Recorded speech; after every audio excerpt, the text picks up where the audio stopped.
Hi everyone, it's 214 React here. Today we are going to be looking at the Digsite mod that brings some of the content from Halo, the 1999 Macworld demo, before it was even on Xbox, but after it was supposed to be an RTS, I believe, called Monkey Nuts. Now you can easily grab this by going to the workshop, going to the search bar and typing in Spasm. And then you will see three mods. The two we're going to be checking out are the Spasm Playground and Halo 99. So you can see here, this has the content from the 1999 Macworld demo. Very, very late 90s look. And I believe it's brought to us by the same people who worked on the Halo 2 missing content mod that we looked at a few months ago. Now this came out around about the same time, but I completely missed it somehow. So we're going to be checking it out now. Now the Digsite team are a number of people made up from members of staff from 343 Industries, as well as community modders. So all you got to do is just click on subscribe and it will download. And then of course you want to go to Halo 99, which includes a whole bunch of the content in the actual campaign of Halo 1, and just hit subscribe on that as well. There is a third mod you can see here where it supposedly adds AI into the Halo 99 demo called Spasm. However, I've subscribed to this and I can't get it to show up in the menu, so I think there's probably some sort of incompatibility issue that it looks like other people have had as well. And then once those are downloaded, all you need to do is go to Halo the Master Chief Collection, click on play, and then click on play Halo MCC with anti-cheat disabled, which allows for mods but has limited services, i.e. you can't play online with it. So let's dive in. So once we're in, just go to campaigns and then Halo CE anniversary, and you can see here Halo 99 and the Spasm Playground. So the first thing we're going to do is dive into the Spasm Playground itself. So you just go to here, click on missions. We're going to put it on easy just so we don't get killed by anything, because there are active AI on this, and then just hit start. So we spawn in this little hallway here. First thing we're going to look at is this room, which is early Forerunner architecture, as in early designs. And it is, wow, it is loud in here. So it has a similar sort of creepy ambience that the final game has, but it's a little bit different. Obviously, it's very late 90s. Halo obviously kind of defined the early 2000s, but this is very much late 90s. Late 90s textures, no bump mapping, no specular lighting, and we will see a very late 90s looking world outside as well. And there's a lift here, which doesn't seem to work, but you can fall down here, it seems. And then you just end up respawning here. And then we go to this area here, which is the control room. Again, like I said, it's very familiar. Some areas in Halo have a very weird feel, but this is even weirder because it's familiar but not quite right. It's kind of like a weird dream of Halo. Again, this is when it still has the kind of late 90s Mac feel to it, because of course this is when it was being released on Mac before it became Xbox. But yeah, this is the control room, a very, very small version of it, and just these graphics here, this little animation here, these textures, the planar reflection in the ground there looks really, really cool. It's not quite authentically the 1999 version, because I think it is using the newer engine from the MCC, and you can actually drop down to this middle bit of the bowl and not be able to get out, which is quite funny. But we can kill ourselves with a grenade, because the assault rifle in this has a underslung grenade launcher. As we head out to the outside, again, very familiar, very much like Halo. Just the terrain is very, very late 90s, like PC Mac game terrain. It reminds me of a late 90s Mac game called Nanosaur. This is what it reminds me of, very much so. Just these sort of old school textures where they're sort of muddy at a distance, but the closer you get they become a bit more defined. Oh, we're being attacked by some AI here.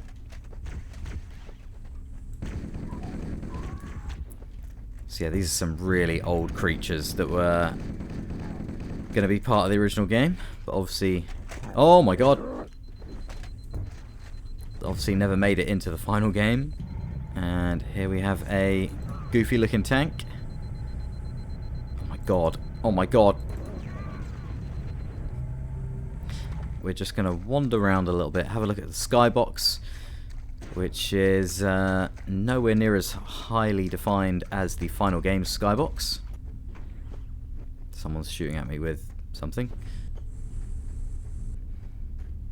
Like I said, Halo sometimes had a surreal feel to it, a bit of an odd feel to it in some places, but this has a really, really surreal feel to it. Probably because of how old I was at the time when I was seeing this sort of graphics, and how amazing it was at the time compared to PlayStation 1 and things that I was used to. But yeah, the kind of odd sky, kind of odd purpley colours in places, the really fast moving clouds. It's really, really cool. It's got that early 3D accelerator feel to it. But at the same time, it's a step up from things like Quake 3 and Unreal Tournament that looked good in 1999, but they didn't look as good as this. It also reminds me of Exile, which was Crytek's first demo of their engine. So here we can see some of the old Master Chief models. This is, I think, probably the newest one, around the time of the Macworld demo, back when the Chief was voiced by a completely different voice actor, with an assault rifle that looks fairly identical to the final version. Another version of Master Chief here.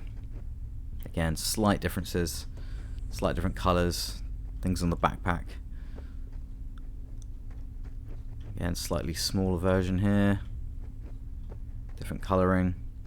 Then you start to get to the real old school sort of ones. More old school. More old school. I mean, these are the models that were probably around back when it was a real-time strategy. You can see the assault rifle here. Very, very familiar to the one that we get in the final game, but has some tan two-tone colours to it, which is quite a bit like the assault rifle we see in Halo 5. So when they're making Halo 5, they're probably inspired by this. It's also got a kind of tan, yellowy ammo counter there, and like I said, it has a underslung grenade launcher. Slightly different rate of fire, less rounds in the magazine. Oh no, we've done it, we've activated them. And I think it does maybe a little bit more damage. It feels kind of more like the Halo 3 sort of assault rifle than it does the Halo 1 assault rifle.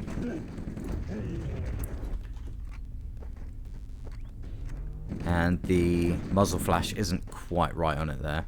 The animation there, pretty much the same, except for the melee animation, which is much more like the shotgun in the final game. So we're actually going to get in this tank here. We're going to look at one of the first early vehicles, which behaves a lot like the tank in the final game, but obviously looks a lot different.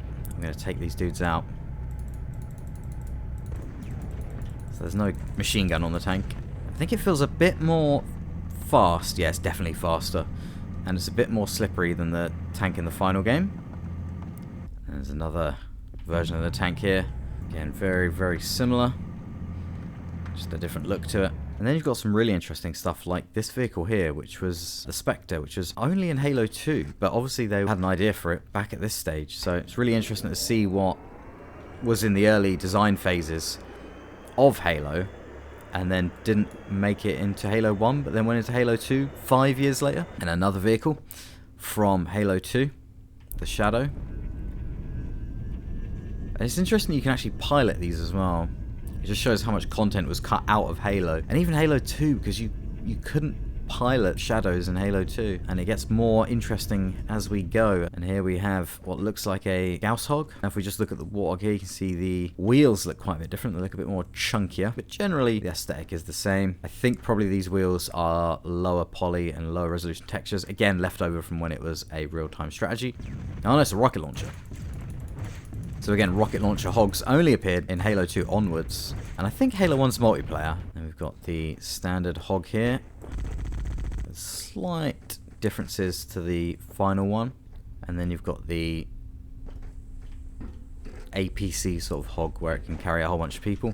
Again, that didn't appear till later games. And then you have something that really didn't appear till later games. I think Halo 3 onwards, I think this appeared in. These sort of flying vehicles. I definitely know they were in Halo Infinite. Almost a decade later was when they actually appeared in Halo games proper. This controls not in the best way. I don't even think it flies. I think it just hovers, because I'm pressing space to try and make it fly, but it's not going upwards. So I think it's just a hover vehicle. But it is very, very cool though. Then over here is what we have, what looks like a speeder from Star Wars. I think it's just a water-only based vehicle, but it appears to be very sluggish. And my god, that's slow. Not very maneuverable either. No wonder they took that out of the game. That is absurdly slow. Then we go over to here, which is where it gets really interesting, and something that was in Halo 4, but should have been in Infinite, and that is a Pelican, which you can sit in the side seat of. You can also see here there's just textures for med packs, whereas in the final game they're proper geometry. You can actually sit in the pilot seat of the Pelican and fly it. Press space to go up and control to go down, and it's quite heavy to fly, which makes sense. It feels very similar to the one in Halo 4, but of course the one in Halo 4 was kind of pointless because it was a very restricted mission. Ideally, you'd have had flyable pelicans in Halo Infinite to fly to different areas with different biomes, but for some reason they never did that, even though the code is there and has been there for a long time to allow this.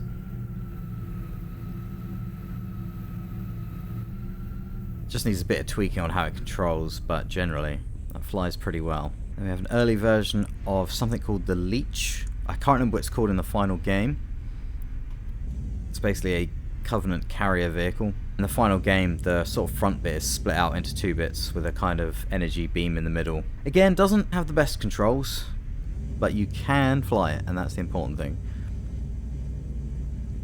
Kind of thing that'd be perfect in Halo Infinite, but unfortunately I don't think we're ever going to get any extra single player content in Halo Infinite. And now we head over to some weaponry. So there is a lot of guns here, and some of them are very familiar, like the assault rifle here, and of course you have the tan two-tone assault rifle here, which lacks some of the shading on it. It looks kind of like the Halo 2003 PC version where a lot of the shading was missing. So you can see the shaders on it there, looking really nice. And you pick up this one, and it's just kind of a flat texture. You've got the flamethrower, which of course was added in Halo 1's multiplayer, but was not in the actual game. And there's a really cool steam effect over the water. Is that in Halo CE in the multiplayer? Or any mod that includes it? I don't know. I have to see, because that is a really cool attention to detail. And we've also got a minigun here as well, which is essentially the cannon from a Warthog, but portable. And we have another sort of variation of the assault rifle, then puts you in third person mode. Some of these weapons will put you in third person mode, but again, has a grenade launcher on it. Incredibly fast rate of fire, so you can create a whole ton of sparks. I'm not sure if this level of particles would have been in the original demo. It's still pretty cool to see. Another gun here, third person assault rifle, with a really weird movable crosshair. That's really interesting. Look at that. Crosshair's not just center in the screen. And here we have some sort of weird launcher thing. Look at the particle effects from that though. That's awesome. Here we have some sort of blade weapon, some sort of laser weapon. It reminds me of the Promethean weapons in Halo 4. What is this? A flamethrower that sounds like a Banshee. Okay. Early plasma pistol that fires blue plasma, or looks like an early pistol. Third person minigun looking thing. Yep. Oh, I love the spent casings flying out. Very, very cool. You got third person fuel rod cannon. Whoa, okay, almost blew myself up with that. That's because it automatically aims really, really low. Okay. Some sort of, it's called the concussion gun, but it just sounds like a shotgun. Got a sword, which is also in third person. And then we're back to a first person gun. See, some of these are first person, some of these are third person. This just looks like a standard plasma pistol. And a pre-release rocket launcher, which looks absolutely massive and is third person. Another third person assault rifle. Looks like an early sort of fuel rod cannon, but seems to fire rockets with a little bit of green particle effects to it. Some sort of shotgun style thing. Very, very strange. It's interesting to see how many weapons there were and how many iterations they went through. Machine gun thing here, which looks like something that Halo Infinite would have or Halo 5 would have. It looks like a AK style charging handle on it. Has a sniper rifle, which is first person but with no first person model, so it's kind of like early Ghost Recon with an absolutely massive shell casing that flies out. Okay, that's just a grenade launcher that takes a while to explode and bounces around. Wow, that takes a long while and has a massive range on it. Wow. Where are they going to land? Wow. Well, there's one. Don't know where the other one went. Then of course we've got the enemies that we've already had a bit of a look at. This huge monster thing here, which nothing like this appears in any of the other Halo games as far as I know. Some sort of thing here. There's some weird crosshairs just sort of floating around randomly. I think the crosshairs were in actual world space in the game, and so they're just sort of left over once you picked up a weapon. So you can just see all these crosshairs laying around. This looks like an early version of an elite. Not too different from the elites in the final game. Still holding a plasma rifle, but just lacking a lot of the armor. Let's see if we can fly this around. I want to see if I actually get to fly rather than just hover. Nice. And this is where you can see the old terrain. Got a bit of a Giants Citizen Kabuto sort of feel to it, which is probably from around the same time. Oh, you can go up in this. You can fly in it. You just got to aim upwards. You can't just press space. The only thing that looks much lower resolution is the sort of clouds and the skybox. The interesting thing is, this has got a planet there and a planet there, whereas I think in the final game, the only planet nearby was Threshold, which is a gas giant. So you've got different bits of terrain here, bridges. The other thing I've noticed, there's no bump mapping in this at all. There's bump mapping in the final game on metallic surfaces, static metallic surfaces, like bridges and things like this would be bump mapped, but they're not in this at all. It's got a kind of lonely feel to it, like, wow, this is so advanced, this is so high tech and early Nvidia at the time. Very similar to Exile, very similar to Battlezone 2, Jurassic Park Trespasser. Looking at screenshots like this in magazines, or when you'd go into an old PC store and there'd be a gaming PC sat there with a demo on it which had something like this, probably like 3D Mark or something like that on it. It just looked so magical, like, wow, I want to know how that works. It's what got me into computers. Old school waterfall. Let's have a look at the water here. Oh yeah, these kind of water effects. Because it's a mod for CE, I don't know if this is the original shader effect for the water that would have been there in 1999, but it looks possible. I'd love to get the original demo of this and run it on some original hardware of the time. Also, I've just realized, because it's using the new MCC engine, it's obviously got a whole bunch of stuff turned on in terms of graphics. So let's turn some of the graphics down. Let's turn anti-aliasing off, everything to low, anisotropic filtering to low, and let's see what he looks like now. So I think that's down to trilinear filtering, no anti-aliasing. So now it looks even more like the Macworld demo. Oh, that is beautiful. Also, while looking around to get a thumbnail, you can hear there are some very freaky noises.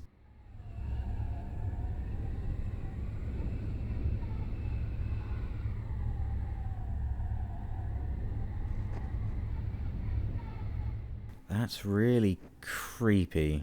It sounds like wind, but also some sort of animal maybe? Let's try out some Halo 99 mod, which puts some of this stuff into the actual CE campaign. So again, it's the same deal for this one. You go to Halo CE Anniversary, go to Halo 99 missions, and let's go to the level Silent Cartographer. So this will be really interesting, really interesting. You see it's kind of the old clouds there in the sky. Looks like the older models on the Pelicans. And we're in third person. Wow. Somewhere under this island. It's different. It's very different.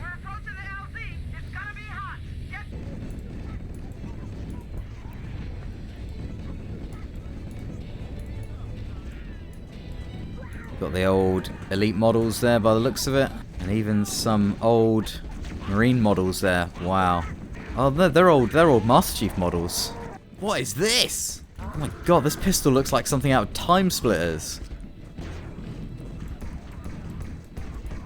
Oh, this is really weird. Oh, that's brilliant. It's got a double zoom on it as well. Oh no. Okay, yep, I think the physics model is a little bit different. The weightings of the Warthog is probably a bit different because they do tend to roll a lot easier. So you've got the, sort of DirectX 9 bump mapping in the floor there, but then the sort of DirectX 8 textures and the DirectX 8 sort of sky. Oh man. So this is an old school needler that's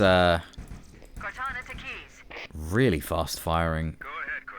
And the projectiles are pretty fast as well. Wow. Let's go in with a knife against hunters. Okay, trying to take on a hunter with a sword. Oh god, it's not a good idea. Oh man, oh no. There we go. Oh, double overshield there. Looks like there's already some enemies down there. They usually don't spawn until a bit later.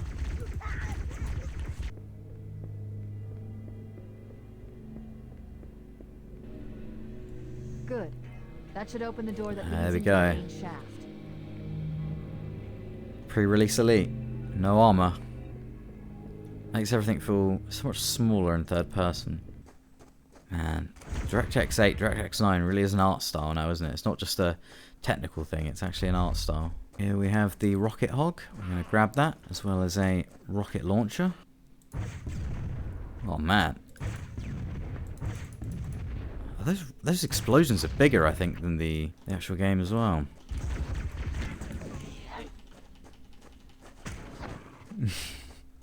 Third person meleeing feels so weird. See, I'd love to see the whole game with just completely DirectX 8 effects, like all the bump mapping gone, all those old textures, the old style from the 1999 version of the game. I think it'd have a really freaky, even more lonely feel to it than Halo CE already does.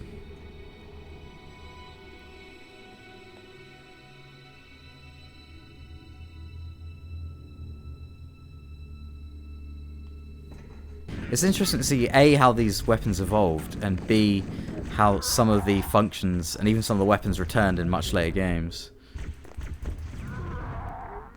That holo panel should activate the map. Analyzing.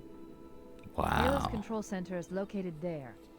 That structure appears to be some sort of temple or shrine, if I've interpreted this correctly.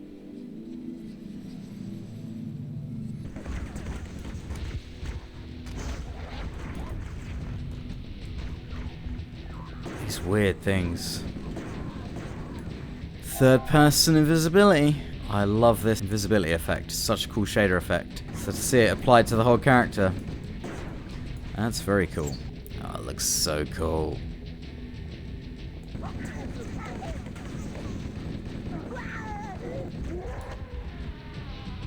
Whoop. Uh-oh, out of ammo. There we go. Let's grab this super needler. That's more like the needle rifle from Reach. What is this? Just some random thing. Random bird statue or something. Weird.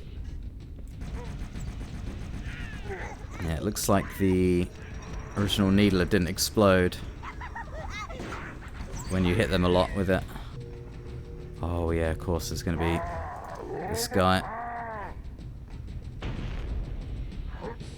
Did we get him? No, we didn't get him. There we go, we got him.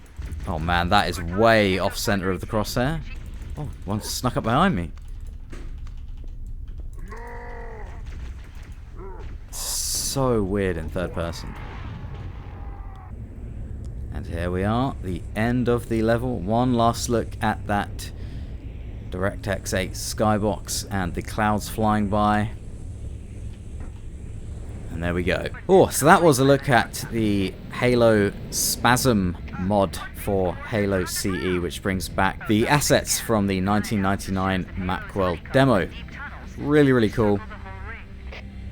You can think of it as Halo 99 edition. Can't wait for Ruby's rebalanced Halo 2, and I can't wait for the E3 demo of Halo 2 to be playable as well. That'd be amazing. I think, given that it's the 20th anniversary of Halo 2 this year, I wouldn't be surprised if we saw those things, so keep an eye out for videos on those. It's very, very exciting.